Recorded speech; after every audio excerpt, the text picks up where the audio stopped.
3 lectures aujourd'hui que nous allons méditer. La première, dans le livre de Josué, au chapitre 6. Alors, il y aura 2 lectures dans l'Ancien Testament. Je vous invite peut-être à ne pas encore prendre vos Bibles. Préparez déjà le chapitre 10 du livre de Marc, dont nous lirons des versets 46 au verset 52. Ce sera sur ce texte-là que sera charpenté notre méditation ce matin. Mais je vous invite à écouter donc tout d'abord 2 lectures extraites de l'Ancien Testament. Alors c'est un texte bien connu pour ceux qui, comme moi, ont usé leur fond de culotte dans les écoles du dimanche. Les portes de la ville de Jéricho étaient toutes soigneusement barricadées contre les Israélites. Personne n'entrait, personne ne sortait. Le Seigneur dit alors à Josué, « Regarde, je te livre Jéricho avec son roi et ses vaillants guerriers. Toi et tous les soldats, vous marcherez autour de la ville, vous en ferez le tour 1 fois par jour, durant 6 jours. 7 prêtres précéderont le coffre de l'Alliance en portant chacun une trompette. Le 7e jour, vous ferez 7 fois le tour de la ville pendant que les prêtres sonneront de la trompette.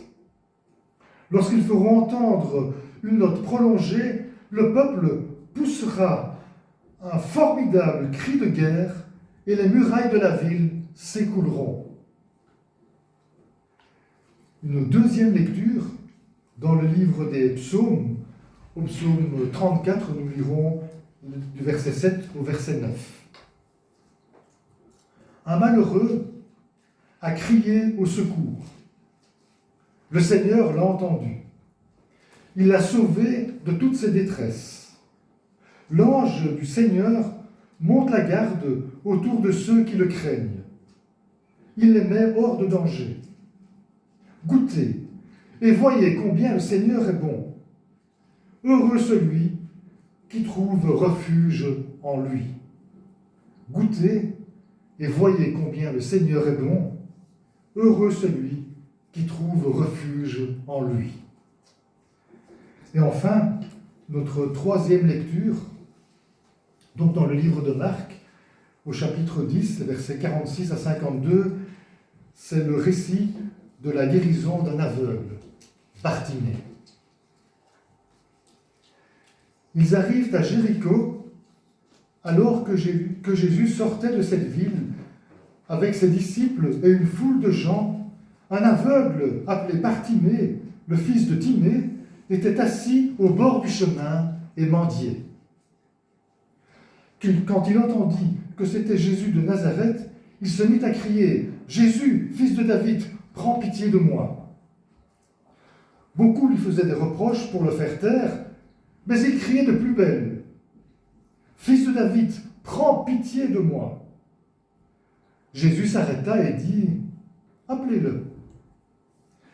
Ils appelaient donc l'aveugle et lui disent « Courage, lève-toi, il t'appelle !»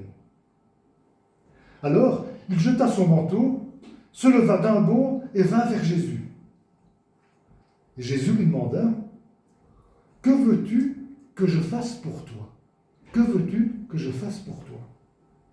L'aveugle répondit « Rabouni », ce qui signifie « maître, fais que je voie de nouveau. » Et Jésus lui dit « Va, va, ta foi t'a sauvé. » Aussitôt, il retrouva la vue et il suivait Jésus sur le chemin. Aussitôt, il retrouva la vue et suivait Jésus sur le chemin.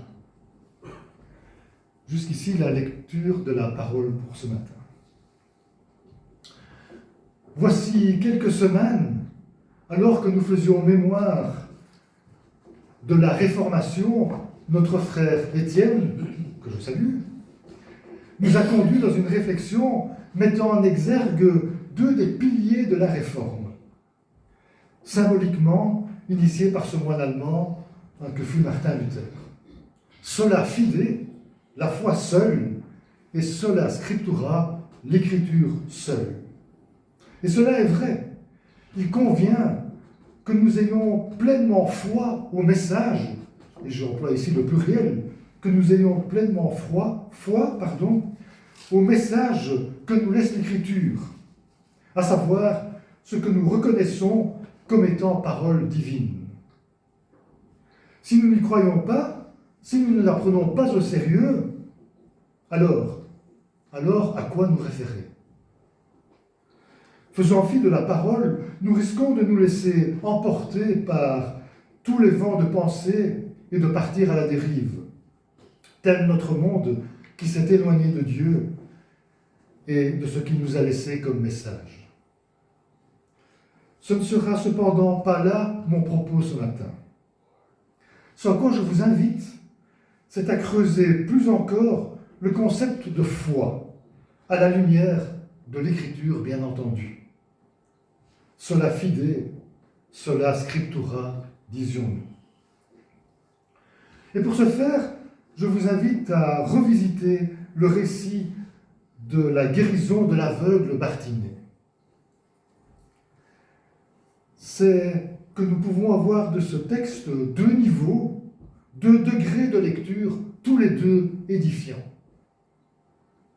Le premier degré de lecture du récit nous amène à en rester aux faits. Bartimée, nous dit le texte, est aveugle. Alors le texte ne nous le dit pas, cependant, de par sa demande, fait que je vois de nouveau, d'autres traductions disent fait que je recouvre la vue, fait que je revois de nouveau, on peut comprendre qu'il ne l'est pas de naissance. On peut supposer qu'il a déjà vu par le passé, fait que je vois de nouveau. Partant de ce postulat, ce n'est pas uniquement la vue qu'il a perdue. De nos jours, dans notre société, quand bien même tout est loin d'être parfait, les personnes atteintes de handicap bénéficient d'un soutien social et de facilités matérielles qui étaient inexistantes à l'époque où vivait Jésus. Pour Bartimée, plus de travail, plus de statut social, plus de toit non plus sans doute. En réalité, c'est bien plus que sa seule vue qu'il cherche à recouvrer. Bartimée en était réduit à la mendicité. Le voilà complètement dépendant de la charité de ses semblables. On peut dès lors très bien comprendre sa détresse. Il n'a d'autre choix que de la crier, sa détresse. Crier sa détresse, appeler à l'aide aussi. On peut supposer qu'il crie tellement fort que ça en devient dérangeant. À telle enseigne que d'aucuns essayent même de le faire taire. Et le bruit qu'il fait ne restera pas sans effet. Petite parenthèse, est-ce tout à fait anecdotique si le récit dont il est question ici se déroule à Jéricho? C'est en effet là, après que les trompettes ont résonné et que le peuple a poussé un formidable cri, que les murailles se sont écroulées. Bartimée aussi pousse un cri. C'est qu'il est parfois nécessaire de crier, de faire du bruit pour que notre désarroi, notre souffrance soit entendue. Entendue parfois même de ceux qui se veulent proches de Jésus. Jésus, lui, ne reste pas sourd au cri de Bartimée et il l'appelle à lui. À ce stade, on pourrait croire que Jésus va résoudre son problème d'un coup de baguette magique, d'un claquement de doigts. Non. On n'est pas dans Joséphine, ange gardien. Alors qu'il connaît déjà la réponse, Jésus va pourtant demander à Bartimée ce qu'il veut qu'il fasse pour lui. Étonnant, interpellant. C'est que, voyez-vous, Jésus veut impliquer Bartimée dans son plan salvateur. C'est pour cela Et le texte le dit clairement, c'est pour cela que Jésus le fait appeler. Il va agir, Jésus, oui, mais il attend de celui qu'il sauve que ce dernier fasse d'abord un vrai pas de foi vers lui, un pas de confiance, un pas d'abandon de soi. Et telle est bien l'attitude de Bartimée. Lui qui appelle Jésus Rabouni, à savoir maître. Bartimée n'attribue pas à Jésus un statut de magicien, de faiseur de miracles, non. En l'appelant maître, il lui accorde la primauté. Il lui accorde un certain statut, voire un statut certain. Et c'est en fait cela qui le sauve. Ce qui le sauve de sa précarité terrestre, mais plus encore. Preuve de l'aspect profondément vrai de son attitude, une fois qu'il a recouvré la vue, Bartimée suit Jésus sur le chemin, nous dit le texte. Va, ta foi t'a sauvé. Nous nous serions attendus à quelque chose du style « Va, tu es guéri, maintenant tu vois ». Et cette phrase interpellante, s'il en est, vu le contexte, « Va, ta foi t'a sauvé », nous amène à un deuxième degré de lecture du récit que nous sommes en train de revisiter ce matin. Au-delà de l'histoire proprement dite qui nous est contée, il y a dans ce texte quelques indices qui nous invitent à réfléchir de façon plus profonde sur ce que c'est qu'avoir foi. Nous en avons déjà évoqué brièvement deux, à savoir oser crier notre détresse et aussi comprendre la vraie nature du plan divin, du plan salvateur de Dieu.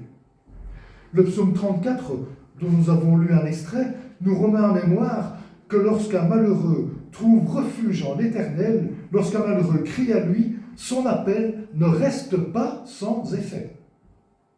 C'est une bonne nouvelle. Cependant, si nous ne devons pas avoir peur de crier à Dieu, de crier à Jésus, il importe également que nous nous impliquions dans son plan. Non, que nous devenions de simples consommateurs de ses grâces. Être au bénéfice de ces dernières suppose un changement profond dans la vie. Ta foi t'a sauvé. Cela va plus, beaucoup plus loin que la simple guérison physique. Ne perdons pas cela de vue. Limiter l'intervention de Dieu à la seule résolution de nos problèmes terre à terre ferait de nous de simples utilisateurs de Dieu. Or, son projet dépasse et de loin nos visées terrestres. Ta foi t'a sauvé, nous ouvre à des horizons insoupçonnés. Ce court récit est en réalité d'une incroyable richesse. Et cette dernière est à trouver dans quelques éléments qui semblent à première vue être des détails, mais qui ne manquent pas de faire sens et nous conduisent à une nouvelle lecture du texte. Nous avons déjà évoqué le fait que le récit se déroule à Jéricho, détail ou pas, je vous laisse en juger. Il est aussi dit que Jésus s'arrêta. Il sort de la ville, suivi par une foule de ce qu'aujourd'hui on appellerait ses fans, et Jésus, malgré son statut, prend le temps de s'arrêter pour un simple mendiant. On peut le supposer, ce sont ses disciples qui essayent de faire taire ce mendiant. Pensez, on ne dérange pas le maître. Il faudra attendre l'intervention du maître lui-même pour que ses disciples retournent en quelque sorte Kazakh. Une question se pose. Connaissent-ils vraiment Jésus? Et la foule connaît-elle, elle aussi, réellement Jésus? Et cette question, nous pourrions aussi nous la poser. Osons aussi nous la poser. Osons aussi nous laisser surprendre par Jésus. Bartimée se lève d'un bond, est-il écrit. Cela également fait sens. Lorsque Jésus l'appelle, Bartimée n'hésite pas. Il ne pèse pas le pour et le contre, il se lève d'un bond. Vous me direz que, vu les circonstances, il n'a pas vraiment le choix. Enfin, une porte de sortie à sa situation fort peu enviable. Oui, mais il ose y aller. Quelle leçon! Le texte nous dit aussi qu'il jeta son manteau. Simple détail, réfléchissons un peu. Son manteau, on peut le supposer, c'est sa seule protection à Bartimée. Il n'a probablement plus de toit où s'abriter. Son manteau, c'est probablement aussi son gagne-pain. On peut supposer que le mendiant qu'il est l'étale sur le sol pour que les passants y jettent quelques piécettes. Dans la Bible, le manteau a une symbolique forte. Nous pensons au manteau de Joseph, au manteau d'Élie.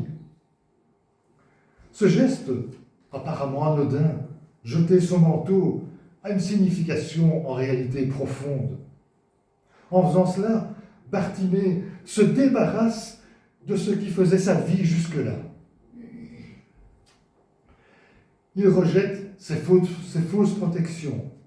Il rejette ce qui lui semblait nécessaire pour se tourner vers Jésus. Il pose un geste d'abandon. Il abandonne tout pour suivre Jésus.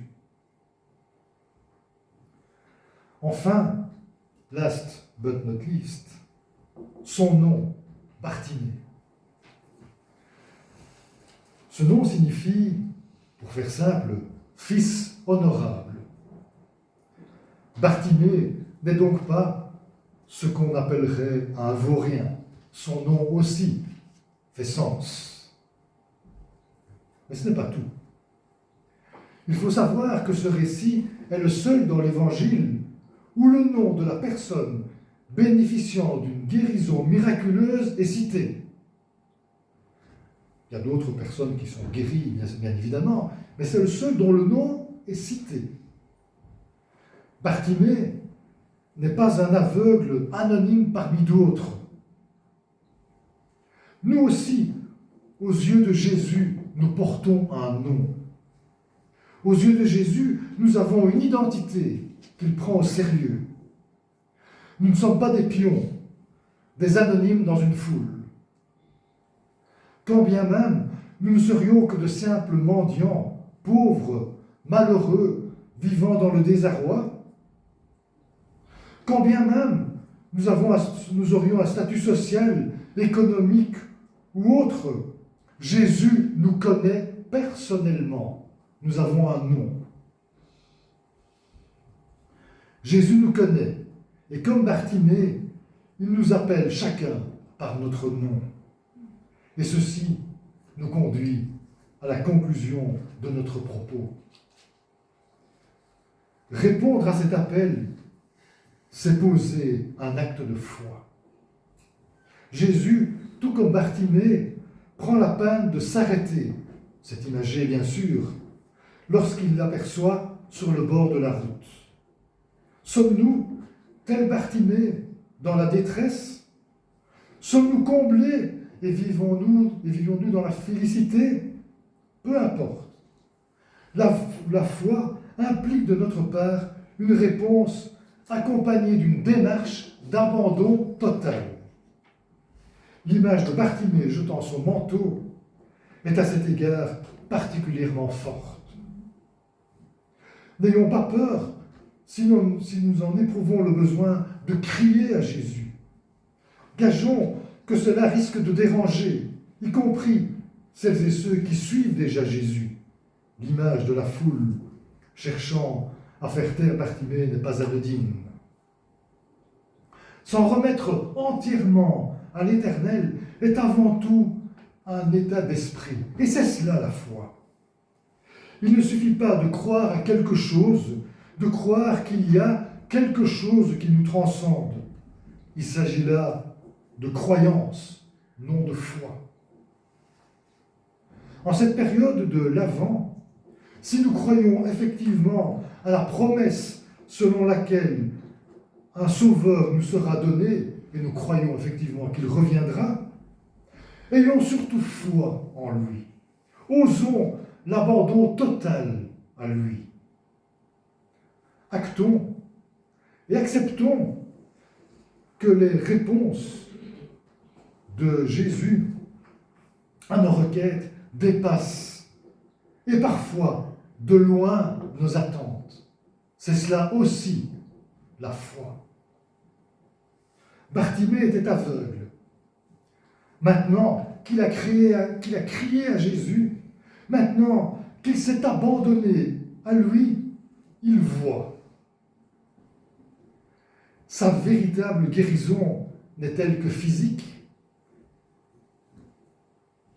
Sa véritable guérison est-elle essentiellement physique? Va. Ta foi t'a sauvé. Gageons que Bartimée ne s'y attendait certainement pas. Amen.